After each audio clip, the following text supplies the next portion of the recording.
Hi everybody, welcome back. This is Bali Kehel, and this is your ethical hacking training and labs for ethical hacking.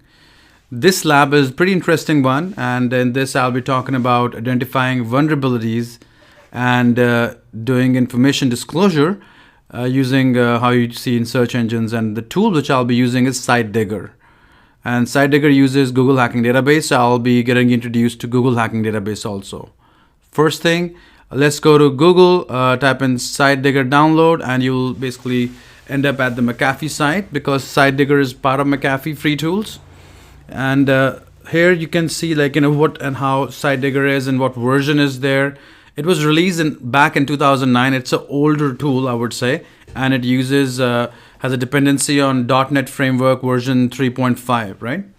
So let's read a little bit about the tool. So SiteDigger searches your Google cache to look for vulnerabilities, errors, configuration issues, and proprietary information, and also interesting security nuggets on a particular website which you are looking or digging around for, right?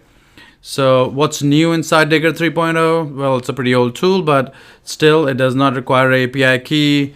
There's improved interface, signature update, and result pages. It supports proxy and Tor.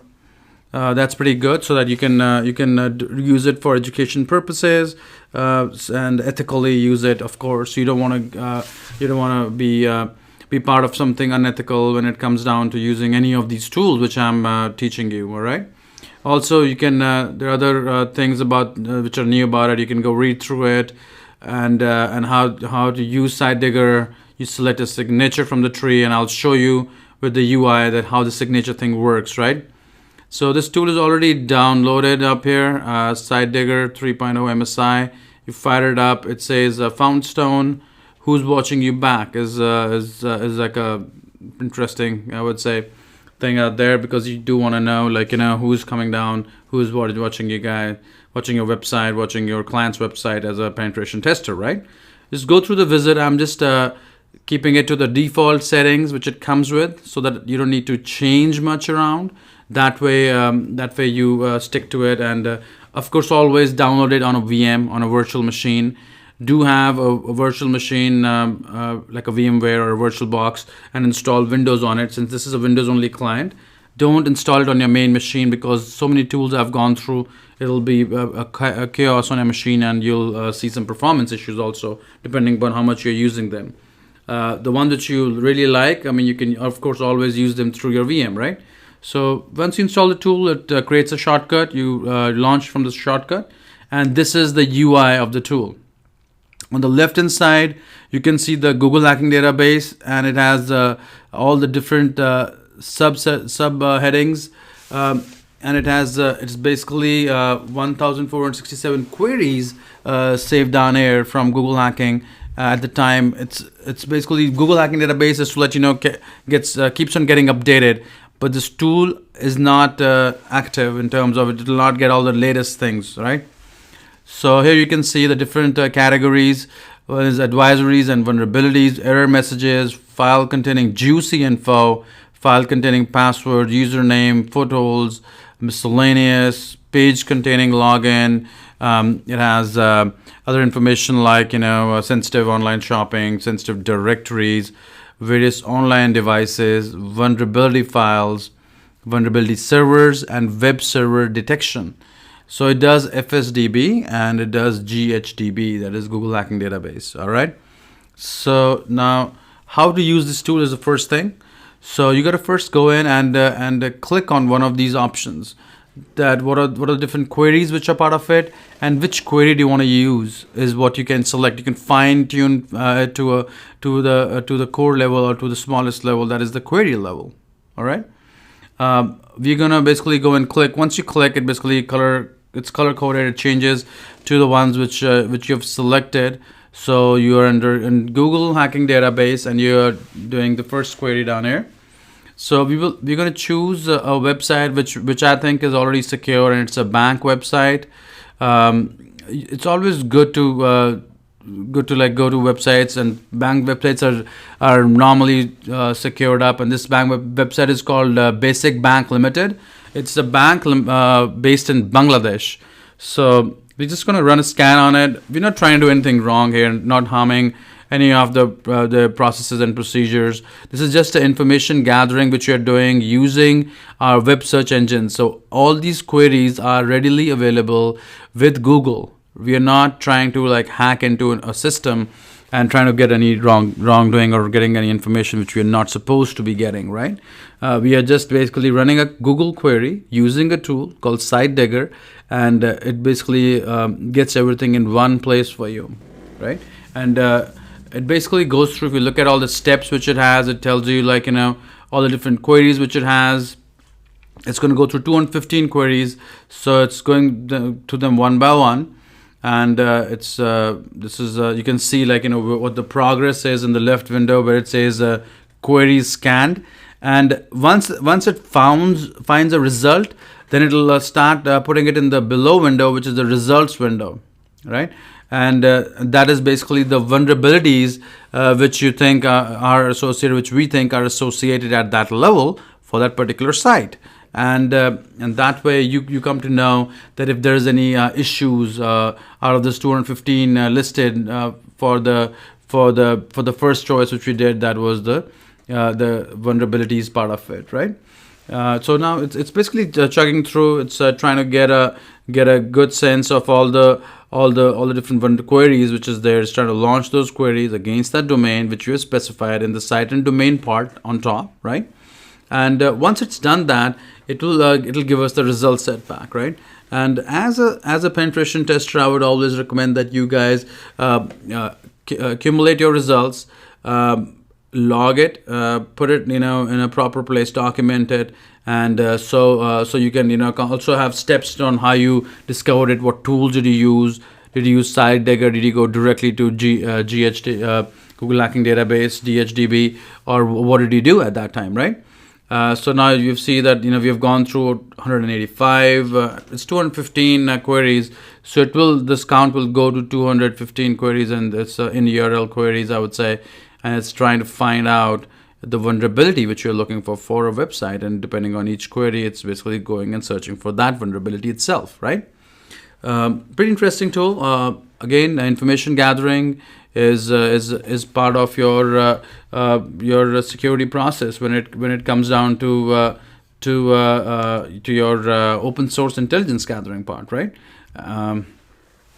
So we have seen that it's gone through, and we can find anything. So let's try to do another query, and in this case we'll say login portals. If there are any login portals associated with this particular bank site, right? So for advisories and vulnerabilities, it was pretty clean. It came out pretty clean. It's a bank site. I would not expect less, right? And then also another thing is, I will just show you the bank site. This basicbanklimited.com, and this is basically serving people for progress, and state's own bank, and it's basically in Bangladesh. So just to let you know, it is a valid site. It is nothing. It is a site which is out there, and it's a secure site. And so we did advisory. We did the pages containing login portals. So this also will go in and do all the 212 different vulnerabilities and queries which are there, and trying to find those for us, and see like if a vulnerability has an open gate, right?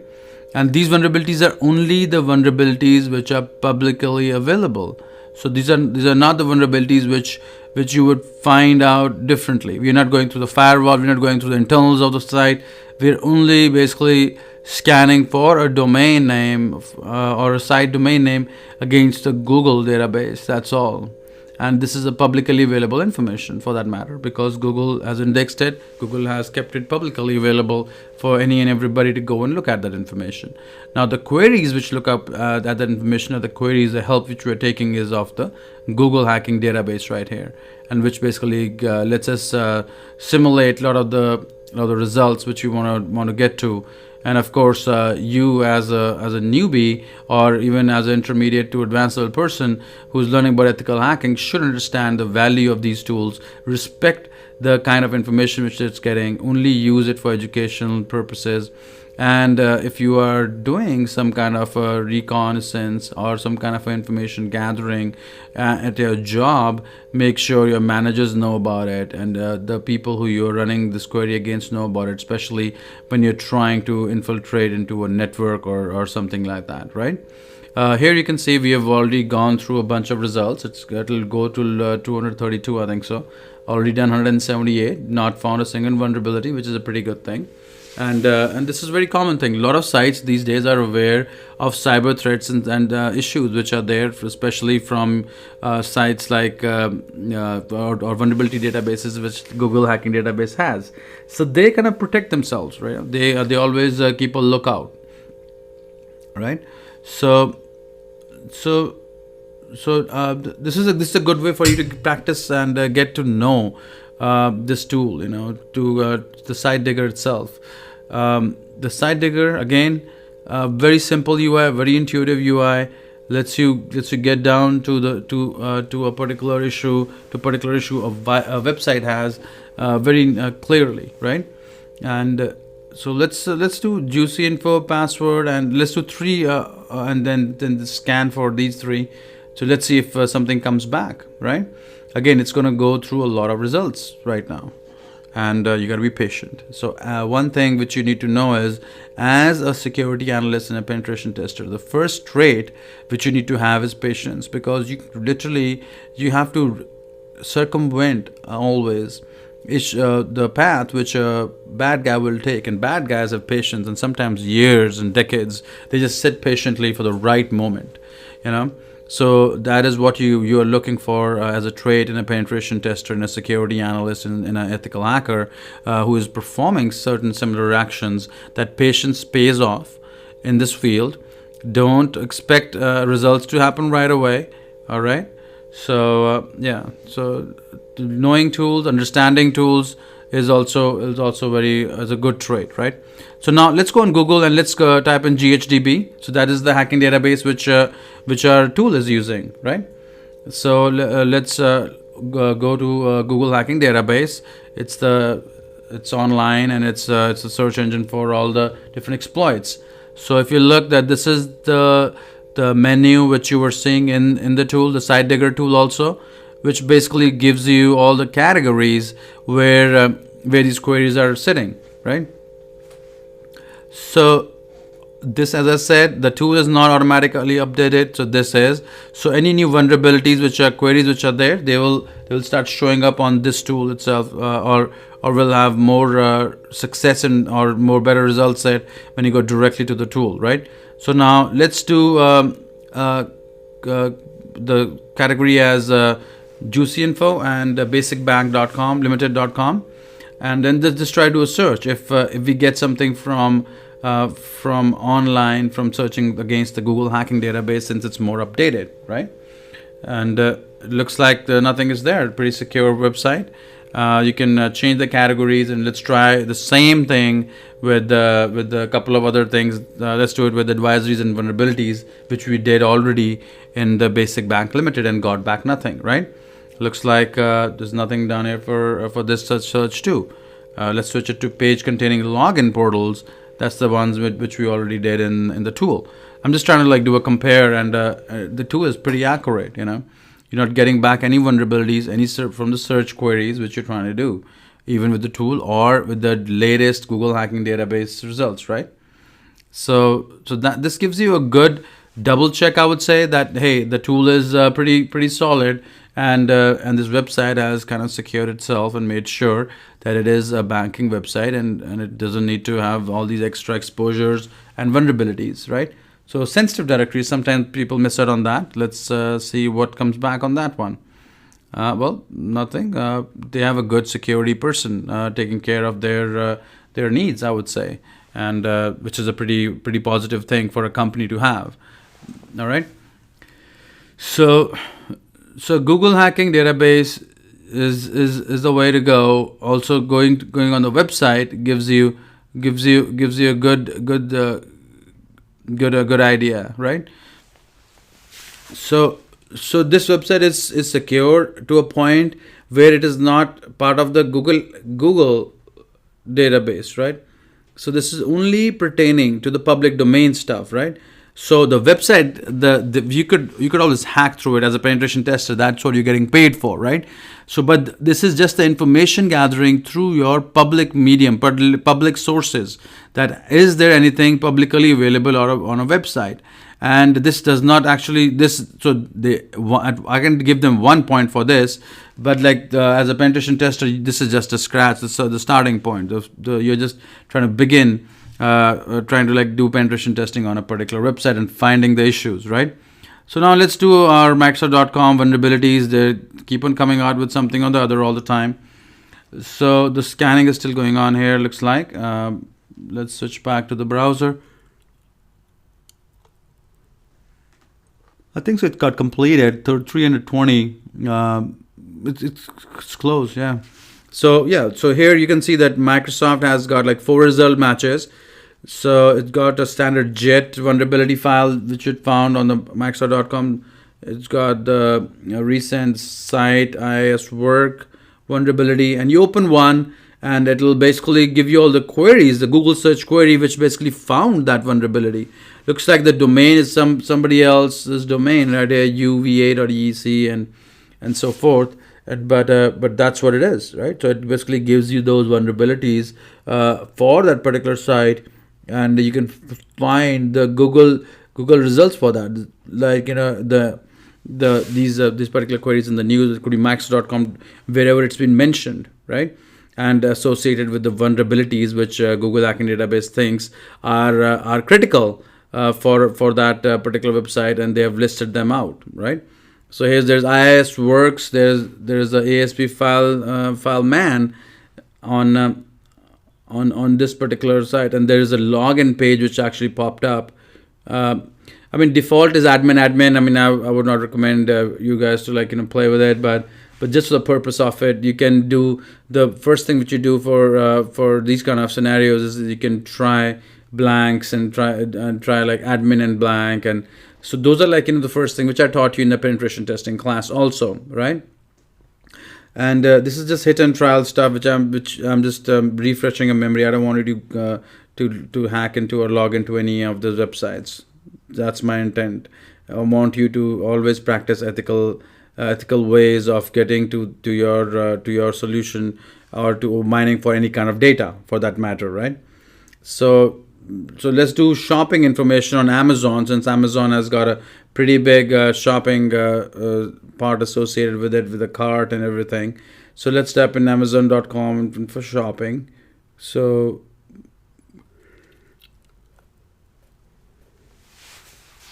let's change the search criteria to juicy info for Amazon. Let's see if Amazon gives something back to us there. Oh, there you go. There was a single hit. Woohoo! All right, let's see what that is. I would not have expected this back, but hey, you know what? Every website has its own thing. So now you got like bunch of stuff coming back when it comes down to juicy info for that particular site. Yeah. So this is something which you should be aware of. There is a lot of information which you can get to, but like how you get to that, and what is the right way to search for it. In this, we are using the exploit database. That is the database which is also has the GHTB database, right? And it gives you like the target.com, the extension XML. So it gives you all the exploits right then and there, and this kind of helps you target down on the issues which is happening with your target systems which are vulnerable.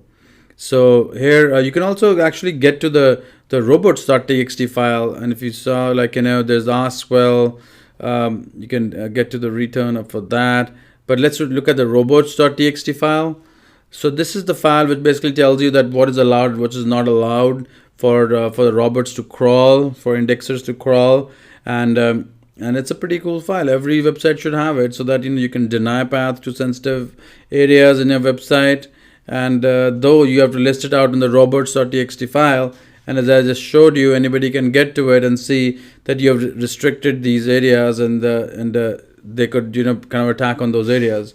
So it's always important that whenever you're working with any kind of and tools, which basically using GHDB, you make sure that you restrict your files, better in a better way. So here, vulnerabilities of IIS. You can also see that. I mean, you can basically go in and play around with this database. And I think so. I had a class on Google Hacking Database and Google itself, and this is like one step further in conjunction with how you can search. These categories are pretty handy, I would say. So you need to like understand that all of these categories one by one, search on them.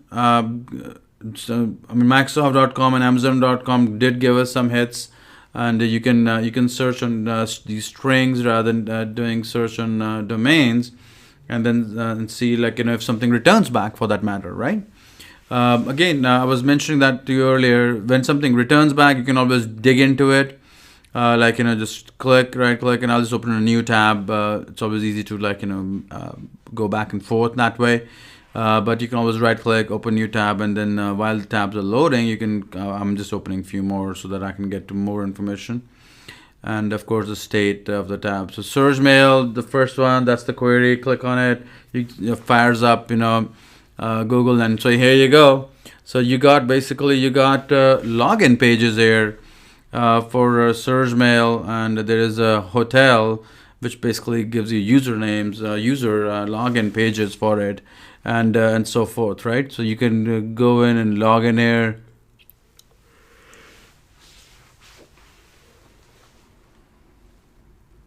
So you can play around with it. I won't recommend that you guys do it. I'm just, as I said, I'm just giving it like default information. And looks like they're pretty secure. They're trying to cut me out. Then also you can do some things from another website called MacTech. The thing is, goal out here is you have different ways of how to do penetration testing, and make sure that you're logging everything what you're doing is signed up for, not something which you're winging it and you just want to learn at that time. So those things are also pretty critical. All right. So remember to understand and to go through all the critical parts when you're doing GHDB. Also, another thing is you want to make sure that you're doing hit and trial is a very important thing when it comes to information gathering. You need to understand what all public domains you're searching around, and what all data you're actually getting back at that particular time. And public search is very powerful. Just to let you know, guys, don't misuse the powers, right? As a penetration tester, you can be in trouble also. Like here, there's a good way to see that you're being monitored by a lot of people. And if you look at this warning which came back, is this website is protected by attack scanner, must be a WordPress thing, and you have been warned. So that means people are logging your behaviors, right? And if you're trying to get to information which you're not supposed to get to, or running a query which Google has given you, doesn't mean that it is good to kind of follow it blindly without knowing what exactly you are getting into. So understand the queries, understand what you're trying to search for, right? So let's search for social27.com and check out one of the categories down here and see if we find so many vulnerabilities down there. This is just a sanity check. You should keep on doing it for your website, if you own one, or for a domain or your company's domain, and suggest if you find any kind of open vulnerabilities, and search on those vulnerabilities if you're new to it, and see if there's any fixes for it in terms of what are the recommendations from the communities, from the Google Hacking Database communities and other online communities out there, so you can secure that website itself, right? So this is a lab about SiteDigger which we just went over. I taught you how to ethically go in and get all the information when it comes down to getting public information. We went through Google Hacking Database, different categories of Google Hacking Database, and then also taught you what to do, what not to do, because as a security analyst, you need to know both parts of the coin, right? So great. I think so. Lab 14 concludes by this, and I always encourage you to play with the tool which I show you. Again, this is a Windows only tool, so you can download it on Windows itself and play with it. All right. Thanks for joining me in this lab. I hope you enjoyed it as much as I did presenting it to you, and I will see you in the next lab. Okay. Bye bye.